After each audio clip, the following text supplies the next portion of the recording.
I'm David Ferriero, the Archivist of the United States, and it's a pleasure to welcome you here, physically here in the William G. McGowan Theater, and those of you who are joining us on C-SPAN and on our YouTube channel.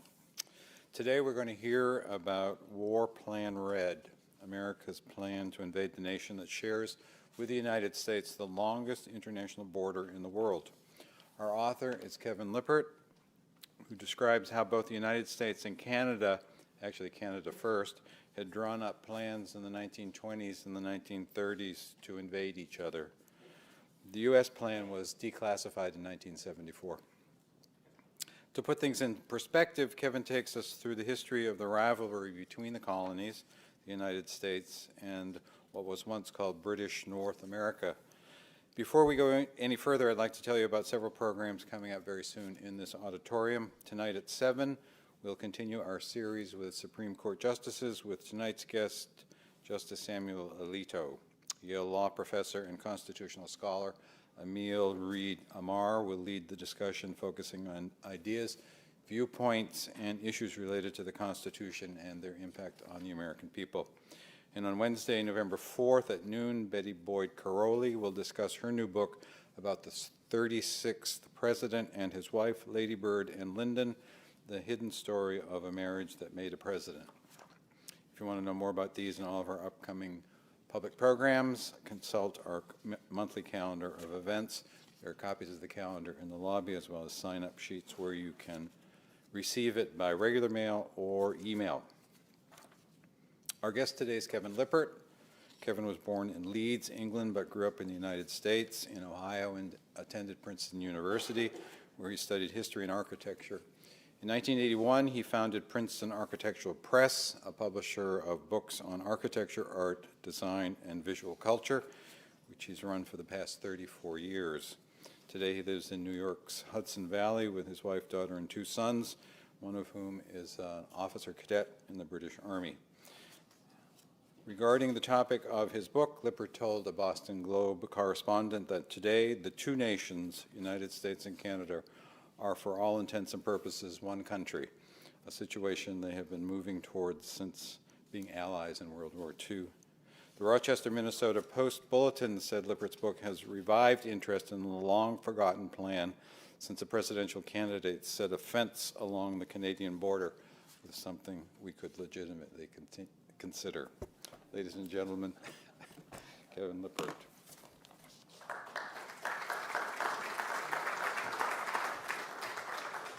Thank you very much. I'd like to thank David and Douglas for inviting me here, and to you for either sharing or sacrificing your lunch hour to learn a little bit about some archival history, which I hope you find interesting, maybe even a little bit humorous. I want to start by telling you a little bit about how this project came about. As David said, I got a degree in history, so like most people with degrees in history, I needed to formulate a plan B as far as a career. So after a trip through architecture school, I ended up in publishing, where I spent a lot of my days worrying about what kinds of books might appeal to people. And one of those conversations I had with our Canadian distributor, who asked me, well, are you working on any books that might appeal to Canadians? And I said, well, I don't know, what appeals to Canadians? And she said, well, and I don't want to misquote her, but I believe she said, Canadians are always worried about what Americans think about them. And I said, I don't know, I don't think we have anything in the plans. And then the next day almost, I saw this article. And I thought, well, there you go. That says something about how we feel about Canada. We don't even care enough about them to have a plan to invade. We liked Iraq enough to invade them, but Canada, our friendly neighbor, apparently just not as interesting. And then the Pentagon says, no, there are no plans to invade Canada. And then somebody said, maybe we should invade Canada. We can pay for Obamacare. So it was starting to sound like a teenage boy who tells all his friends, no, I don't like that girl, even though he spends all his time thinking about her. So it turns out, of course, that there was, in fact, a plan to invade Canada, and that's War Plan Red, which was unearthed in 1974 by a Canadian journalist who came into this building and asked John E. Taylor, who, your former director and I think a kind of a legend in the archives universe, he just said, "What's the weirdest document you have here?" To which Taylor said, without hesitation, "Oh, War Plan Red. That's America's detailed plan to fight a war against Britain on Canadian soil." So I thought, well, there you go. That's what we're going to talk about, and that will certainly appeal to Canadians and maybe some Americans. So I went back and I dug through the history of the US-Canada border and the many kind of contretemps we've had since the founding of at least of the United States. All the problems start here. This is in Yorktown, the surrender of Lord Cornwallis to George Washington and General Rochambeau in 1781, and then from there to the Paris Peace Treaty, the negotiations. The British were sort of sore losers. Are there any British people in here besides me? Were kind of sore losers and refused to sit for the portrait. So the painter just painted them out, said, "Hell with you." Lord Buckingham and David Hartley were the British team, and they asked the American team, you may recognize some of those people, Benjamin Franklin, John Jay, John Adams, and Henry Lawrence. They said, well, what will it take to negotiate a peace treaty with you? And they said, and Ben Franklin said, oh, that's easy. We would like the 13 colonies plus Quebec, St. John's, Newfoundland, Rupert's Land, Nova Scotia, and Prince Edward Island. And hey, why not? We just won a war where you guys used Canada as a staging ground. And if this is truly going to be a great new North American country, we should have the colonies plus British North America. Well, this was too much for the British. And they said, no, we can't do that. So the negotiation, in fact, the British were barely willing to acknowledge the independence of the new country. So the idea of somehow both acknowledging our independence and giving us all of Canada was just not going to happen. So the negotiations dragged on for almost 2 years, and finally, in 1783, they agreed to draw a line, and here's what it says. From the Atlantic through the Great Lakes to the northwesternmost point of the Lake of the Woods, and thence on a due west course to the river Mississippi. Using this map. This map was created by a man named David Mitchell. David Mitchell was born in Virginia and went to Edinburgh to study medicine. Well, he dropped out of medical school after 2 years and moved back to Virginia to practice medicine anyway without an MD. But in his time in Scotland, he got used to the nice cold drizzle and found the heat of Virginia a little insufferable. So he and his wife moved back to England and to London, where he set up shop, not as a doctor, but as a botanist and cartographer. So while there, he made this map of North America using whatever information he could find in London, which did not include any astronomical data for latitude or longitude. So the map is full of errors. And so for example, on this map, drawing a line from the northern west corner of Lake of the Woods to the head of the Mississippi makes sense because he has those two sort of right opposite one another. But in reality, you can't do that unless you draw a diagonal line right through Minnesota, which is what happened. And now, I don't know if any Minnesotans here, that's what the northwest angle is. The northwest angle is one of several exclaves, which are bits of the United States that are surrounded completely by Canada. So Elm Point, Minnesota, you can only get to by going through Canada, and ditto Province Point, Vermont, and Point Roberts in Washington State. So Mitchell's poor cartography, coupled with the fact that several people thought that Canada had sort of slipped through our fingers, left a group of people known as the Warhawks itching for a fight with Britain to take back the country that should have been ours. Oh, one of those was Henry Clay, Speaker of the House, nicknamed the Dictator. And I have drawn a line here. When he was looking for an excuse. The HMS Leopard fired on the Chesapeake in 1807, looking for sailors to press into service.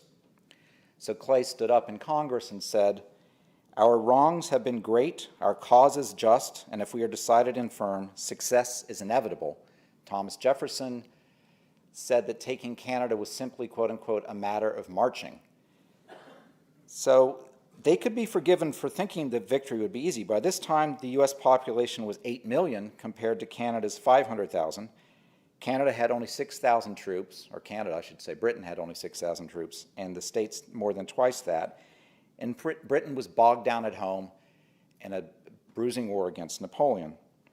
And many Americans were born in America or had emigrated there. In fact, British General Isaac Brock declared that most Upper Canadians were, quote unquote, essentially bad and so American that they would welcome a regime change.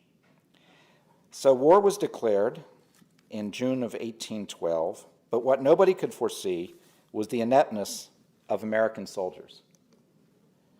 Here's a little battle map of the Canadian front. Most of the War of 1812 was played out on the Canadian front. When I was in high school, either I didn't pay attention or we didn't spend a huge amount of time on the War of 1812, maybe because it's not a great story from the American perspective. And here are 3 battles, if you want to call them those, 3 military engagements between the United States and the British on the Canadian frontier. The first up was William Hull, who attacked Canada and managed to lose Detroit in the process.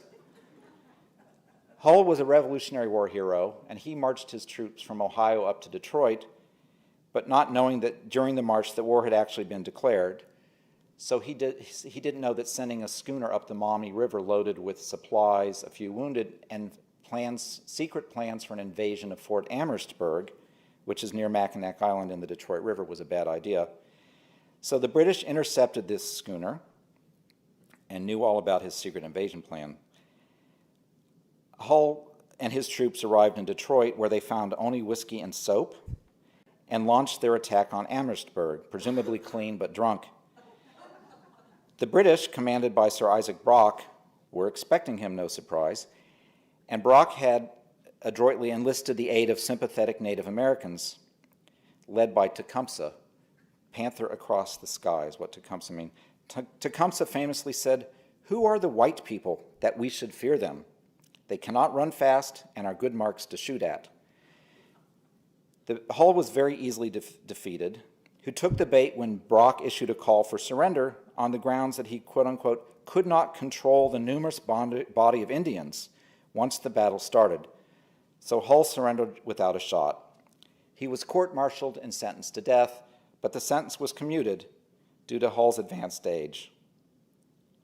Next, we tried Queenston Heights, led by General Stephen Van Rensselaer.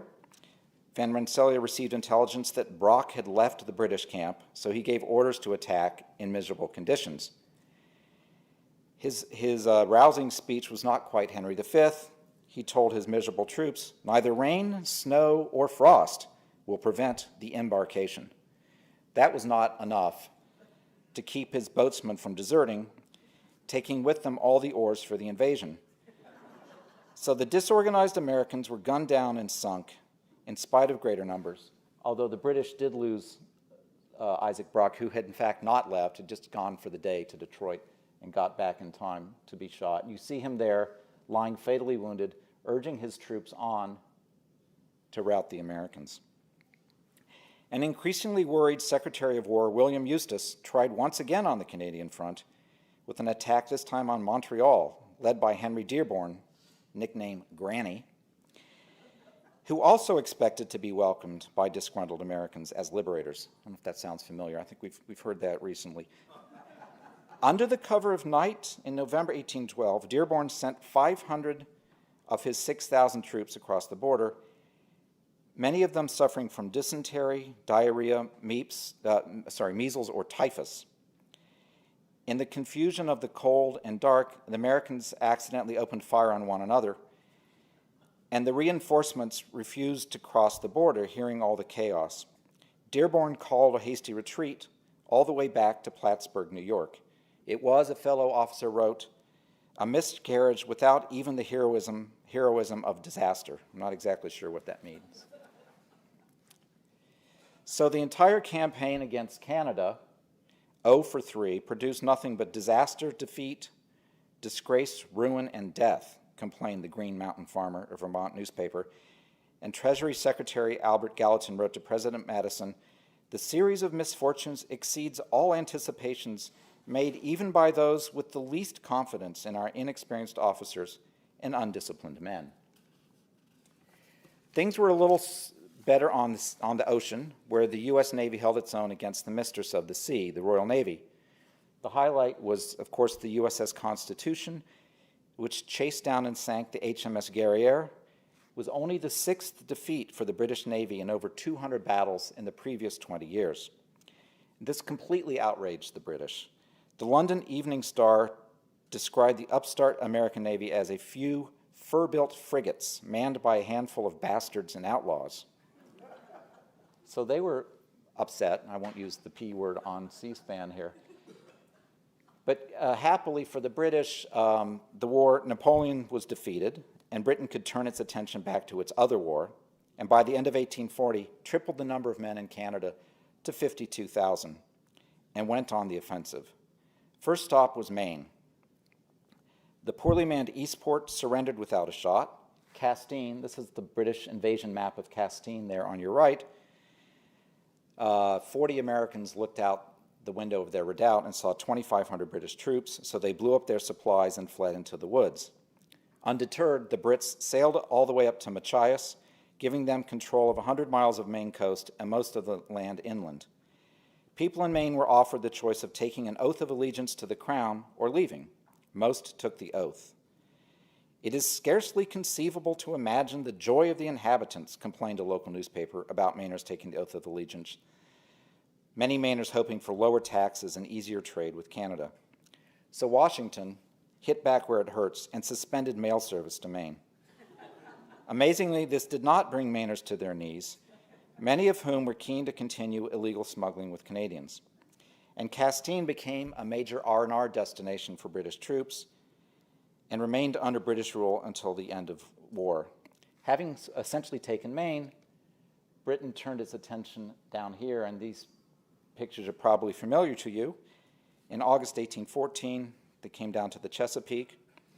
British General Robert Ross complained about the American soldiers, country people who would have been much more appropriately employed attending to their agricultural occupations than in standing with muskets in their hands. These farmer soldiers fled so quickly, in 100-degree muggy DC weather and wool uniforms, to be fair, that Ross complained it precluded the possibility of many prisoners being taken. Ross and his men arrived at the White House to find the food on the table still warm, and although they judged the wine as, quote, very good, for a tip, they burned the White House, Capitol, Treasury, War, and State Departments. This was really the tipping point in an increasingly unpopular war. Our affairs, said Navy Secretary William Jones, are as gloomy as can well be. Desertion was extremely high, and executions for desertion, 13% of troops, and the nation's finances were in ruin. The U.S. government defaulted on its debt and stopped specie payments, which ironically had been flowing into Canada to finance the war. We'd been buying British bonds, $2 million in gold in 1814 alone. The Chesapeake invasion caused a run on the banks, and with only worthless treasury notes, the administration had no money to fund the war or pay troops, many of whom were in arrears for 6 or 12 months or even more. What little money remained flowed into Canada, mostly from British troops eager for food. 2/3 of our army in Canada, boasted George Prevost, Commander-in-Chief of British America, are at this moment eating beef provided by American quote-unquote contractors, drawn principally from the states of New York and Vermont. President Madison, who was described as miserably shattered and woebegone, had little choice but to sue for peace, even though the sentiment was that America had very few cards to play at the negotiating table. The Boston Gazette conceded that having declared war and failed, the nation must now pay the price, so the Treaty of Ghent could be spun as having lost the war but won the peace. The Times of London agreed, calling the treaty deadly and disgraceful for letting the United States off without a sound flogging. Basically, the Treaty of Ghent restored the U.S.-Canada border to its 1783 definition, which left open the door to even more disputes. The first of these is the Pork and Beans War of 1839, also known as the Lumberjack War or the Aroostook War. As eager as many people in Maine had been to do business with Canadians during the War of 1812, Maine lumberjacks were fed up with people from New Brunswick coming over and stealing, quote unquote, their trees. So in early 1839, they organized a posse of militia to invade New Brunswick and capture any New Brunswick lumberjacks who were felling trees that Maine thought belonged to them. They were promptly captured by Canadian militia and marched off in chains to prison there. So the United States, I think maybe overreacted, authorized 50,000 men under the command of Winfield Scott, his nickname Old Fuss and Feathers, and $10 million to start a war against New Brunswick, to release the Maine lumberjacks. But Lord Ashburton, Chancellor of the Exchequer for Britain, was keen not to have another armed conflict with the United States and gave a good chunk of New Brunswick to the United States in order to avoid war. The whole territory we were wrangling about, he wrote later, was worth nothing. There was only one casualty, Hiram T. Smith, who either froze to death, drowned, or was run over by a cannon, or a supply wagon, or trampled by a horse, or all of the above. His grave marker is on Route US 2A in Haynesville, Maine. It's not worth the drive, I hate to say. The next one, another pork roll. I don't know what it is about pork in Canada. This one was on the West Coast. And here, because of the vagaries of Mitchell's map and the fact that it was mostly uncharted territory, it wasn't clear where the border went through San Juan Island. So both the United States and British citizens occupied San Juan Island. The British super merchant Hudson's Bay Company had a farm there and had also squatter settlers on the northern part. So one morning, an American, Lyman Cutler, looked out the window of his farmhouse and saw a British pig rooting around in his potato garden. So he did what any good American farmer squatter would do. He shot the pig dead. So this quickly escalated into an argument about whose fault that was and what reparations and claims. And in a sort of early echo of the Falkland Islands resulted in an enormous military buildup. The United States sent in 500 troops under the charge of George Pickett, who you might remember from Pickett's charge that all but lost the war for the South later on. The British sent in 5 warships and 2,000 men. And with the clear military advantage, the Governor General of Vancouver told the British Rear Admiral to invade San Juan Island and engage the Americans. He said in reply that to engage 2 great countries in a squabble over a pig is foolish. So this war also ended with a negotiated settlement. Each side kept 100 men, one at one end of the island, one at the other. And in fact, you can go there today, and that is worth the trip. And you can see the remnants of the English and American camps on San Juan Island. Okay, I'm going to skip ahead this. We'll come back to Captain Raphael Semmes in a minute, because the Civil War was a bit complicated, a little bit complicated, because of Britain's alleged neutrality. There was an idea that maybe if we couldn't fight our way into Canada, maybe we could just buy the damn thing. And William Seward had done this with Alaska from Russia, Russian North America. Russia needed the cash, and they were eager to sell, and were afraid that Britain was going to take Alaska anyway if they had another war, which they had just concluded in the Crimea. Seward wanted it to surround British Columbia with American soil, which he saw as the first step towards the annexation of Canada. In a pincer-like move, he also sought to buy Greenland from Denmark, but Denmark was not interested. Interestingly, this idea resurfaced at the beginning of World War II. America tried to buy Greenland from Denmark to keep the Germans from building bases there, but our offer was declined. This is the check, which you might have seen before, for the purchase of Alaska from Russia.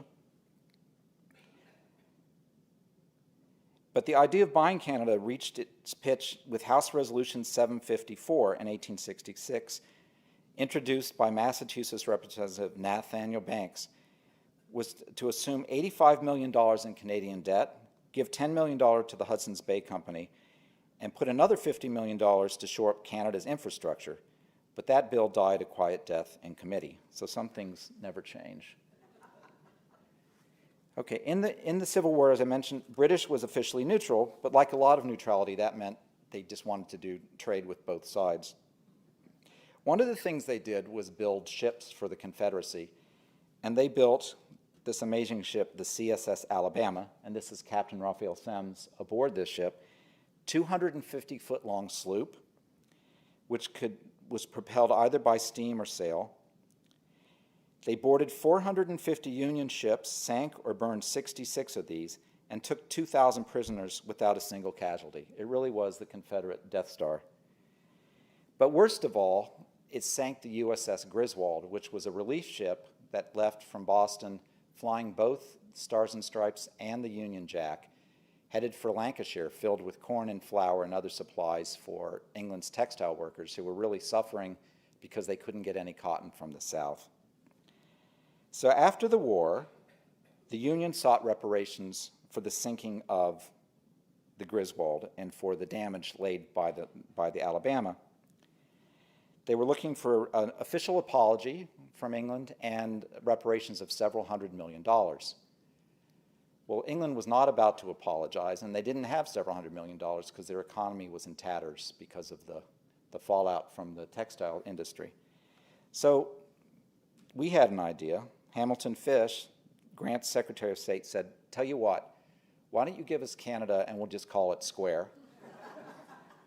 But Britain was not going to trade Canada for Alabama.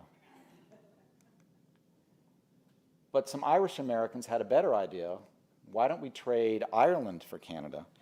So are there any Canadians here who can answer for me, is this Fenian or Fenian? I would say Fenian, but my Canadian friends say Fenian. So I'll say Fenian until somebody shouts out, no, it's Fenian. There we go. Thank you. The Fenians were a group of Irish Americans, many of them Civil War vets, who founded the Fenian Brotherhood based on, and this is in their charter, their quote-unquote intense and undying hatred toward the monarchy and oligarchy of Great Britain. They quickly gained 10,000 members and over $500,000 in cash. They also called themselves the Irish Republican Army, which is the first known use of that acronym. Their crazy idea was to capture Canada and exchange it for Ireland in a kind of hostage swap. Or maybe they could found an Irish Republic in North America, or maybe they could encourage the United States to follow with troops and annex Canada. Secretary of State William Seward, looking at 1.6 million Irish voters, kind of gave tacit approval to this idea. So the Fenians, once again, expected to be welcomed as liberators, but overlooked the fact that most Canadian Irish were Protestants and not Catholic, outside of Quebec, where the Hibernians lobbied for annexation to the United States to break ties with Britain. 1866, they invaded the Indian island of New Brunswick, but were quickly turned back by Canadian militia. In June, a couple months later, they tried again, and they floated 1,000 men on barges from Buffalo, and they were defeated here in the Battle of Ridgeway by much better prepared and armed troops, and crossed back into the United States, where they were arrested for violating American neutrality laws. The arrests were mostly for show, and they were quickly released, allowing them to mount several more raids in the next couple of years. One in 1870 from Franklin, Vermont, where they had amassed 15,000 firearms and 3 million rounds of ammunition. This raid failed, and the U.S. agreed to stop looking the other way, and President Grant issued a proclamation reaffirming our Neutrality Act. But the Fenian raids had the unintended consequence of galvanizing Canadian national spirit, which may have hastened Britain granting independence. Dominion Day, July 1, 1867. This created a new country out of New Brunswick, Upper and Lower Canada, basically Ontario and Quebec, and Rupert's Land, 1.5 million square miles of land owned by the Hudson's Bay Company, most of Western Canada, as well as parts of Minnesota, Montana, and the Dakotas. The general sense was that this new Canadian nation would not survive long and would be, to quote the New York Times, peacefully absorbed into the great North American Republic. Others were more bellicose. The publisher of the St. Paul Press pushed for annexation, saying that if the Northwest technically belonged to Canada, it belonged geographically and commercially to Minnesota. In Michigan, a state senator warned, "This continent is our land, and we might as well notify the world that we will fight for it." The railroads were willing to play hardball too. The president of the Northern Pacific Railroad sent a letter to his Canadian counterpart of the Canadian Pacific that he had intentionally built the land close to the border to keep Canadians out of the Western Territories, where there was some sympathy towards annexation by America, funded by some well-placed bribes. In fact, the largest hotel in Winnipeg, Emmerling's, flew the Stars and Stripes.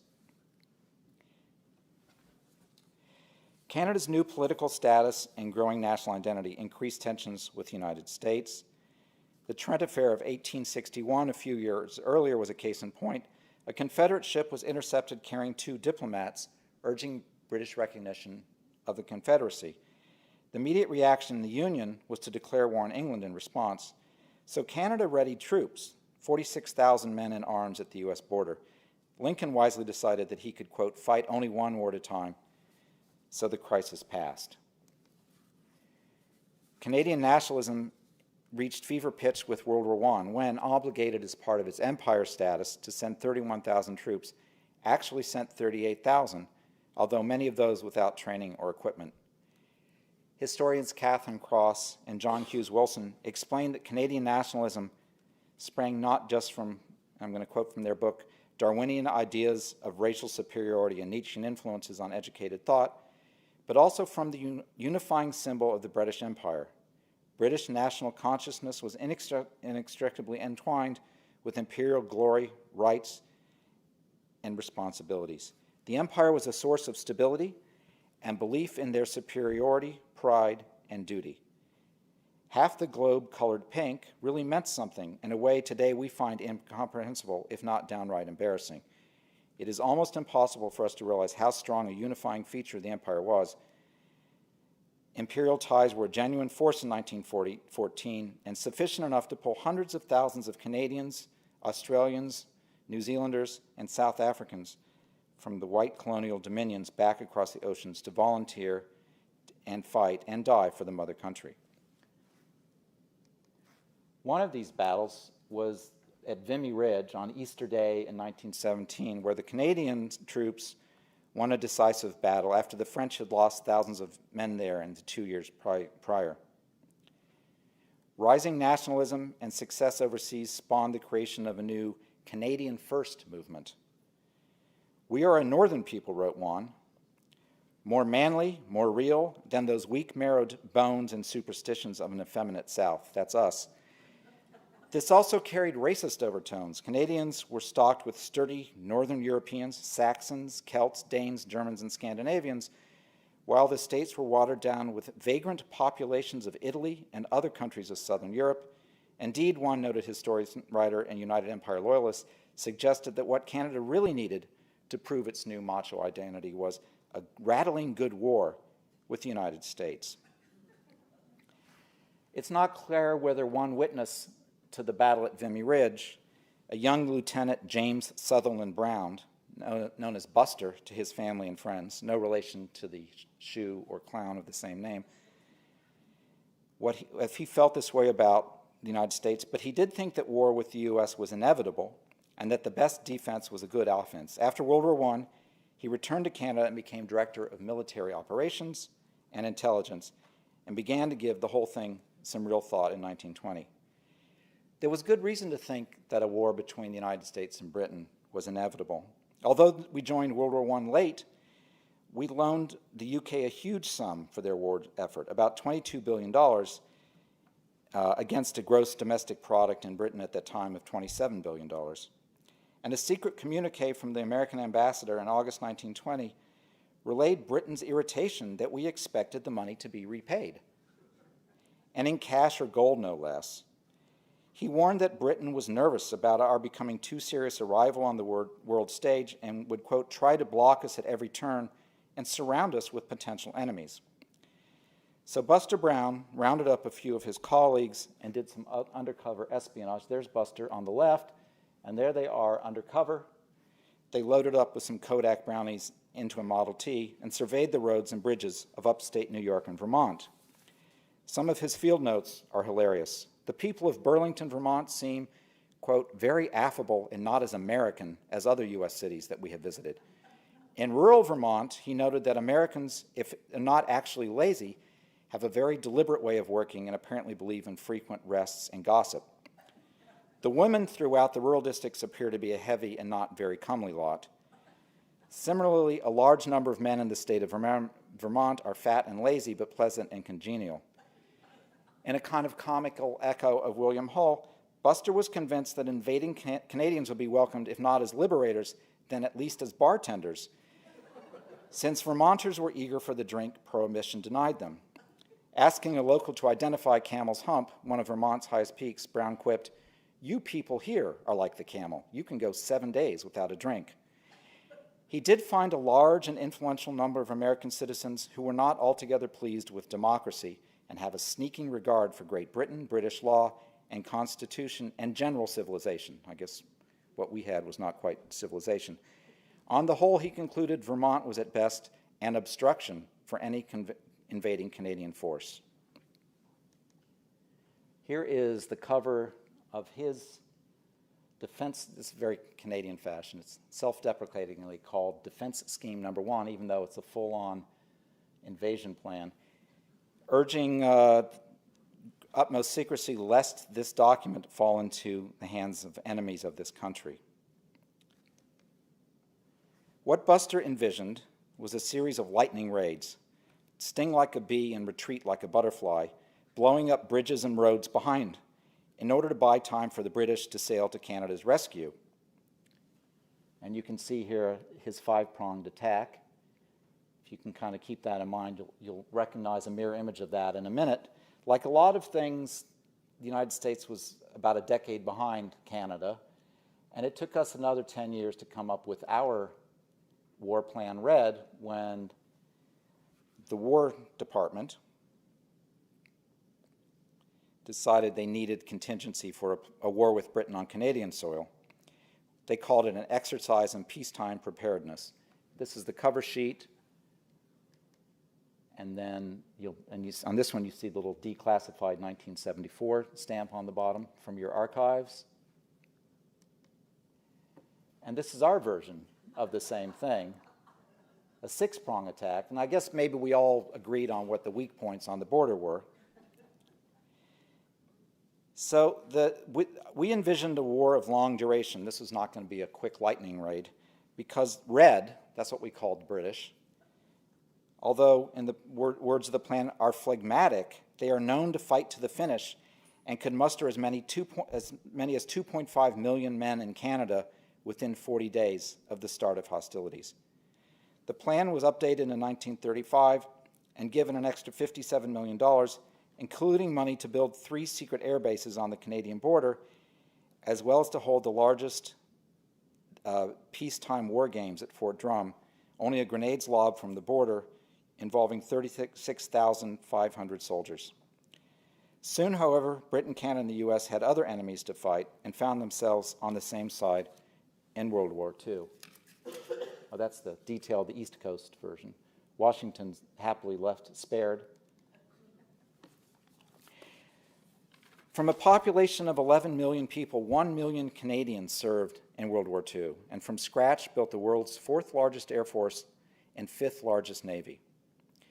Perhaps in recognition of this supersized contribution, Canada and the U.S. were equal partners in NORAD, when Canada worried about being either a target or collateral damage in a bomb fest between the States and Russia. And these are the blast doors at NORAD Command Headquarters. In April, so we were good buddies during the Cold War.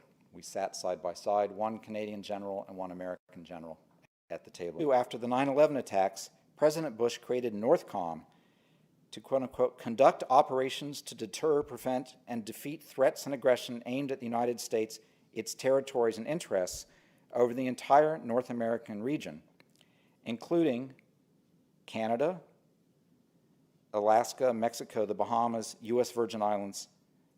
However, Hawaii, even pre-Obama, did not make the cut.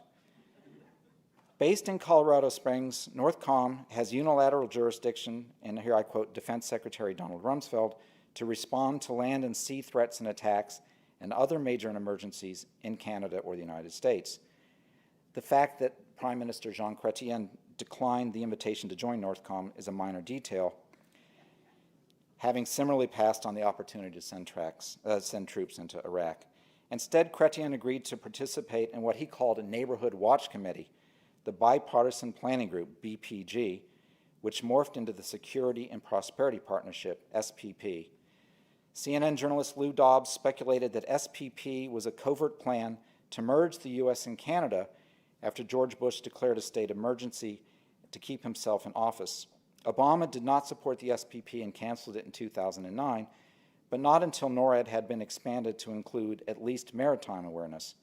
So in effect, we kind of got NORAD, and we got NORTHCOM by expanding the definition of NORAD. War Plan Red and Defense Scheme Number 1 seem a bit silly now, since our two countries have slipped quietly into peace and our economies and cultures are so intertwined. We are each other's largest trading partner. Our trade last year with Canada was $617 billion versus $536 billion with China, and a deficit of only $32 billion versus $315 billion respectively. 74% of Canadian exports come here, and 51% of its imports come from the States. 1 in 10 Canadians live or work in the United States, including 250,000 in Hollywood and 350,000 in New York City, making New York City Canada's 15th largest city by population. And here I made a little chart showing that we snuck in there at the bottom. 700,000 First Nation and Native Americans have dual citizenship, U.S. and Canadian passports, which makes that larger than the state of Alaska. And more than 60 million border crossings are made every year, 2/3 by Americans coming south and 1/3 by Americans heading north. So for all intents and purposes, I think you can argue that we have achieved some sort of annexation of one another. There's a serious book on this subject by a Canadian journalist, Diane Francis, called Merger of the Century, in which she has a very detailed argument about why we should form, at the very least, a kind of a North American Union like the European Union, that together our economy would be so dominant and our military so dominant that we would be set for the long term. There are some reasons, however, I should say, with apologies to our Canadian friends here, to consider, maybe not to file War Plan Red away forever, to consider an invasion or an annexation of Canada. Canada has the world's second largest reserve of oil in the world after Saudi Arabia, and they have 20% of the world's fresh water, which many think will be the cause of future global conflicts. They have a functioning healthcare system and a semi-functioning political system, longer life expectancy and lower rates of cancer, stroke, heart disease, and infant mortality. They are a happier nation, 7th according to the Columbia University's World Happiest Report, next to our number 17. And if you believe that global warming will continue to melt the Northwest Passage, they will have one of the hemisphere's 2 navigable cross-continental sea passages, and maybe the only one if the Panama Canal is ever closed for political or natural reasons. So they bring some stuff to the table. I honestly had a harder time thinking why Canada might want to blow the dust off of Defense Scheme Number 1 and invade the United States. Here's the best I could come up with. Miles of warm southern beaches, although many of these are already occupied by Canadians in the winter months. Repatriation of many celebrities, Mike Myers, William Shatner, Joni Mitchell, Justin Bieber, and Celine Dion, who was recently ranked as America's favorite American singer. I think Americans don't even know that she's Canadian. And the real prize, I think, is the Zamboni Company, which is located in California. Plus, if Canada took over the United States, the Stanley Cup would never leave. And we do think about it. Representative Dan Coates, Republican of Indiana, said in a Senate Defense Appropriations hearing last June that the Pentagon has a contingency plan on the shelf for just about every scenario, including an invasion of Canada. And then, real quickly, I'll just scroll. These are, in the book, there are full text transcripts of both Defense Scheme Number 1 and War Plan Red. And you can see back in the day, we could list, this is all their ships, the tonnage, the names. we could do a real detailed inventory of everything Canada had. Maybe that's in some giant database, because I got a feeling now it's too big. And ditto defense scheme number 1. The first thing apparent in the defense of Canada is that we lack depth. I think there was a 15-to-1 population gap in 1920. And so this is Buster Brown's thinking about future wars, Europeans, United States, Japan, or a combination of all the above attacking Canada. So I don't want to. I'm happy that none of this ever happened, but it's fun to look back and see what might have been, or at least what some people thought might have been. I would be happy to answer any questions or hear any speculations about reasons.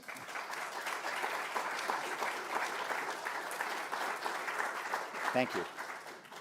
Thank you. Very interesting. Curious, I guess, for the plans of each country looking into taking over the other, if Canada, as part of the Commonwealth, felt that the British would have come to their saving. That was completely the plan. Yes. That was Buster Brown's plan. He would basically invade quickly to buy time for the British to get here. The British, however, were always a little ambivalent about whether, just how much the Canadians could count on them, and sent mixed messages throughout certainly the 19th century. On the one hand, you're part of the empire, we will use all available means to defend you, and on another hand, when approached by American politicians who asked, how would you feel about an annexation of Canada, the reply was, if Canada wants to go, we won't stand in the way. So it was, I think Canada counted on that, but who can tell? It probably depended what was going on at home. A few blocks from here, in 1969, Pierre Trudeau gave a speech at the National Press Club, and he quoted his distinguished and often drunk predecessor, Sir John A. Macdonald, from an 1867 letter to a gentleman named Mr. Maine, who lived in Calcutta, India. And one sentence from the letter was, "War will come someday between England and the United States, and India could do us yeoman's service by sending an army of Sikhs, Gurkhas, and Baluchis, etc., across the Pacific to San Francisco, and holding that beautiful and immoral city with the surrounding California as security for Montreal and Canada." Maybe that's in your book. No, it should be, though. John A. Macdonald is a fascinating, and that was one of the great pleasures, actually, of doing this book, was to learn more about that man. He's an incredible man. He put Canada together more or less single-handedly, while usually on a bender. There's a great biography of Sir John A. Macdonald, which I recommend to all of you. In the War Plan Red, we anticipated that the British were going to bring over what the plan called colored troops, people, Sikhs and Indians and other people from the far reaches of the British Empire.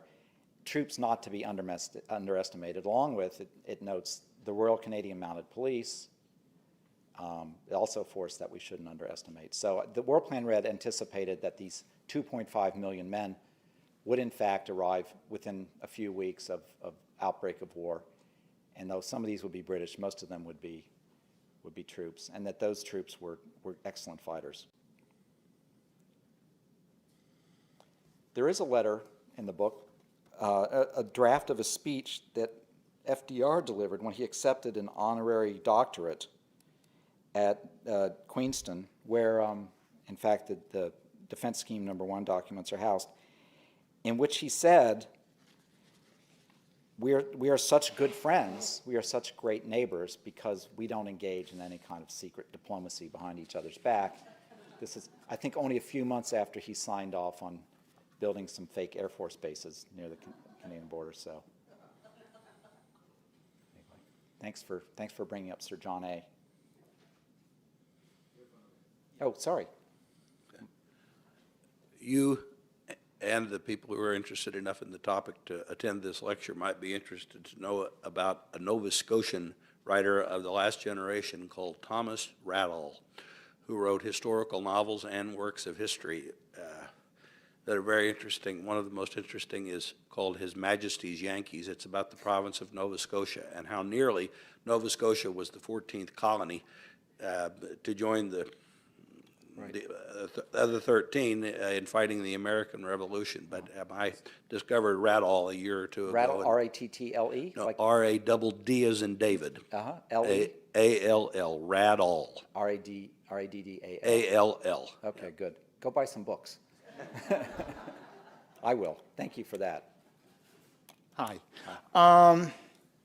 So all this being the case, how would you summarize the inability of the United States to take Canada? I mean, was their economy strong and independent? Did they get a lot from Britain? Couldn't we interrupt supplies and arms and things like that? So In the 19th century? just overall, Overall? I'm asking you for the whole scheme of things. Well, Why? in the 19th century, for the most part, Canada was an extremely poor and agricultural nation.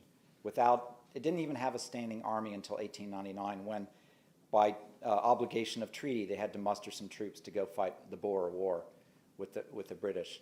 The RCMPs came out of the Northwest Mounted Police, which was a small force basically aimed to fight liquor runners in British Columbia. And they had like 450 men. I have the details, and an almost equal number of cattle and other livestock. I don't know why you needed livestock to fight liquor runners. But I think there was a sense that Canada would basically at some point need to be part of the United States, that economically it could not stand on its own. And a lot of newspaper editorials and a lot of writers certainly throughout the 19th century thought it was just a matter of time before Canada would be absorbed into the Union, just out of more of financial and economic necessity, and that probably we didn't need to waste men and bullets having that fight for something that was going to come our way, one way or the other. After that, I think certainly by now, in WikiLeaks there was a document about the North American Initiative, which was a document about how to quote unquote sell the idea of a U.S.-Canada merger to the Canadians. So the idea is not dead by a long stretch, but I assume at this point it would be either by mutual agreement or some sort of passive-aggressive war. Instead of cutting off mail service, we cut off internet service. or ATM machines. I mean, take away my ATM and my internet service. I'll become Canadian in a matter of minutes. So, Thank you. I believe you have a poster up, and I assume that's the West Coast and what would be called the Pig War, and that was possibly a close call. Were there any other things later in history, skirmishes for liquor or other things that you talked about, I guess, false Air Force bases and things, but that shots were fired or things were close to be fired or anything like that occurred? let's see, after the Pig War. So I'm talking about the 20th century, with the plan in the 20s or 30s or any of that period. No, there were no, that I know of, there were no almost wars like the Pig War. There are still some border disputes. Seal Island, which is Machias Seal Island off the coast of Maine, is an unresolved border dispute between the United States and Canada. And I think it's sort of maybe jointly held. It's maybe officially American territory, but there are two Canadian lighthouse keepers who live there 9 months out of the year. But I don't think either country really feels like pressing it. There was an American guy who used to sail out, and it mostly involves lobster pots. Who gets to put their lobster pots near Machias Seal Island? There was an American lobsterman who would go out on an annual sail just to plant an American flag in front of the Canadian lighthouse keepers, just as a kind of reminder. But that's as close as there is today, and I don't think any shots have been fired other than verbal shots about that, thankfully. Hi. Other speakers?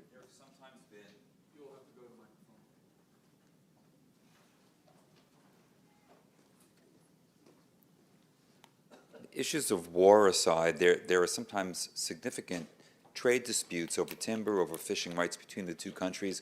Is that an outgrowth of these earlier low-level conflicts, or is that completely based on commerce? No, I think absolutely. Also, in 1968 or 1969, we sent the icebreaker, the USS Manhattan, through the Northwest Passage without asking permission, without notifying the Canadians, and that caused a great deal of upset. And after a kind of verbal war between Canada and the United States over that, we agreed that in the future, we would notify Canada first. We were going to send one of our ships through what they see as their territorial waters. But the United States at that time said, we do not recognize your claim to territoriality over the Arctic portion of the Northwest Passage. So I think that's probably still in the unresolved category. But there's, as I say in the book, there's hard not to detect the snare of a bully in that. Well, we're going to tell you about it because we don't think you can do anything about it. Vladimir Putin planted at the bottom on the Russian side a metal plaque. Incredibly, he did not do this himself or bare-chested. At the bottom saying that the Arctic is Russian, exclamation mark. So he also has some skin in that game, I think. No pun intended. That's one of the arguments in Diane Francis's book, which is that together the United States and Canada can fight off any Russian threat. And in fact, the Canadian border with Russia is, at least until recently, is defended by a volunteer militia of Canadians using Enfield rifles, they use Enfield rifles, which are World War I vintage, which is what Buster Brown imagined would be the weapon of choice for Where do defense they have a number border one. with Russia? Above Alaska, or? But yeah, British Columbia and north of that. But I think most of our lobster and timber and fishing rights have been either resolved or we just helped ourselves. Okay, anyway, thank you very much. And as a publisher, I would be completely remiss in not telling you that there's going to be a little book sale and signing upstairs immediately following. So if you're feeling so inclined, please come up and buy a book. I'd be happy to sign it. Thank you for your time.